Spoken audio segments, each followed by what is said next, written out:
El primer gran paso para el examen crítico del Nuevo Testamento y de la Biblia en general fue, sin duda, la Reforma Protestante de Martín Lutero en 1519, puesto que puso en el candelero la interpretación de la Biblia por sí misma, es decir, técnicamente y en latín, como se escribía entonces, la sola escritura. A saber, cada cristiano de buena fe podría interpretar correctamente las escrituras ayudado por la gracia divina. Naturalmente, esto choca ya de repente con la interpretación, pero es un choque frontal con la interpretación que había sido hasta entonces la tradición eclesiástica tanto de la Iglesia Católica como de la ortodoxa, las únicas dos ramas. Solo la Iglesia tenía la llave de una recta interpretación correcta de las Escrituras. Martín Lutero empieza al principio, a pesar de haber puesto las 99 tesis, pues utilizando el método alegórico de la interpretación de la escritura, pero eso le duró muy poco tiempo. ¿Qué es esto del método alegórico de la escritura? Pues la afirmación durante toda la Edad Media que la escritura tenía cuatro sentidos: un sentido literal, otro alegórico, otro sentido moral y un sentido anagógico. Anagógico quiere decir que mira hacia el final. Lo explico con un ejemplo. ¿Cómo se interpretaba la palabra Jerusalén? Jerusalén. Pues literalmente es la capital de Judea, una ciudad judía. Alegóricamente Jerusalén es la iglesia de Cristo. Moralmente es las almas de los hombres creyentes dentro de la iglesia de Cristo.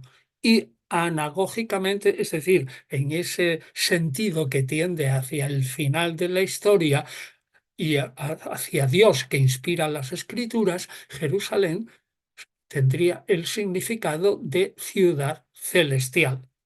Como pueden ustedes comprender, esto ya no era admisible dentro de la Reforma. Y el primer principio es: la Sagrada Escritura tiene normalmente un sentido claro, casi siempre único, que es el literal. Y esto lo dijo claramente Martín Lutero.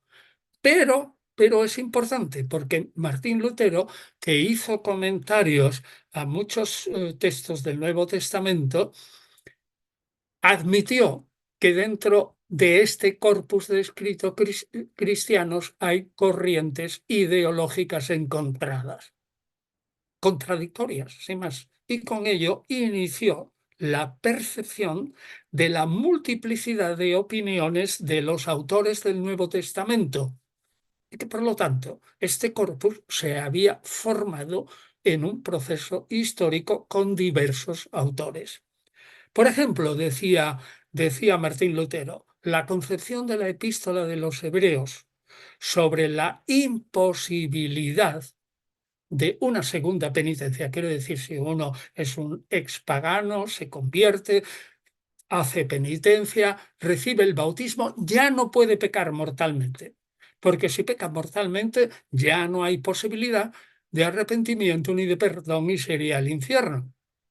Y eso que parece defenderse en la carta de Santiago choca con la idea paulina que ciertamente el hombre sí tiene la posibilidad de arrepentirse aunque caiga después del bautismo en un pecado. Esto es lo que Martín Lutero decía, que el ser humano era simultáneamente justus, justificado, es decir, absuelto de todos sus pecados por la fe, et peccator, pero al mismo tiempo era un pecador y podía caer.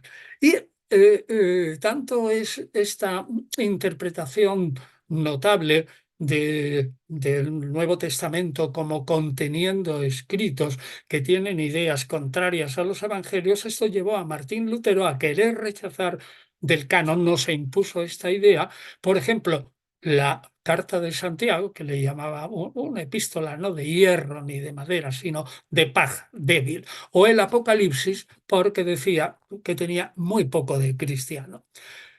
En realidad, toda esta idea de la diversidad de la escritura chocaba con el principio de la sola escritura porque se supone que el creyente llegaría a una idea fundamental inspirado por el Espíritu Santo. Bien, y esta idea de Martín Lutero siguió siendo defendida por Calvino, que normalmente exegizaba la escritura rechazando la interpretación alegórica y acentuando la necesidad de examinar bien el texto.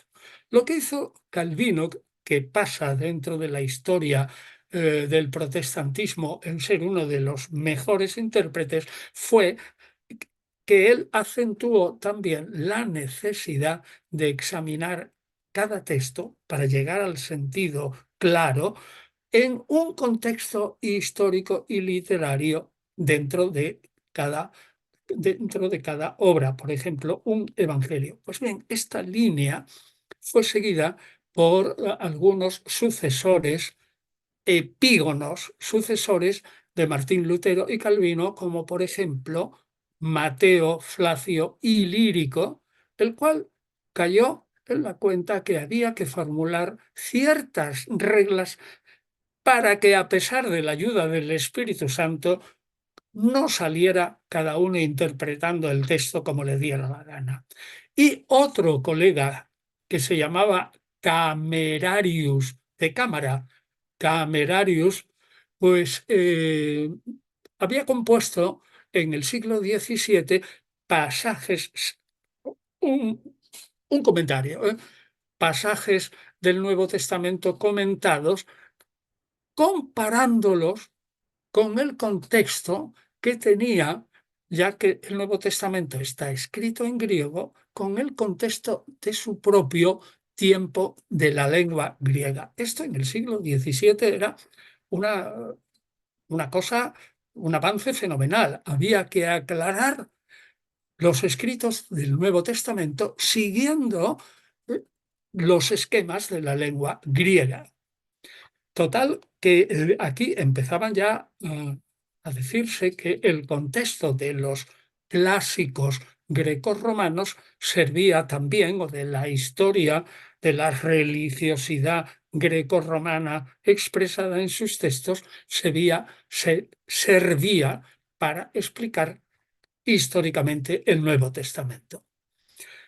Bien, otra cosa curiosa es el caso de Hugo Grotius, Hugo Grocio, que fue ante todo uno de los autores que junto con otros, algunos españoles también, los que fundaron el derecho internacional, pero o derecho de gentes de las naciones, pero también escribió unas anotaciones, notas a los libros de los evangelios en Ámsterdam, 1641. Ya estamos en el siglo XVII. Y decía, insistía en lo mismo, hay que hacer una exposición histórica de la lengua y de las concepciones mentales de los autores del Nuevo Testamento, pero empezó y ahora veremos cómo la idea de Hugo Grotius tuvo su reflejo, empezó Grotius a decir, no solo hay que compararlo con los escritores de la época clásica grecorromana, sino también con la literatura judía de la época helenista o helenística. Y Hugo Grotius fue el primero que empezó a darse cuenta de cómo los textos variaban según uno leía un manuscrito u otro. Un paso muy importante en el siglo XVII fue obra de un anglicano, John Lightfoot.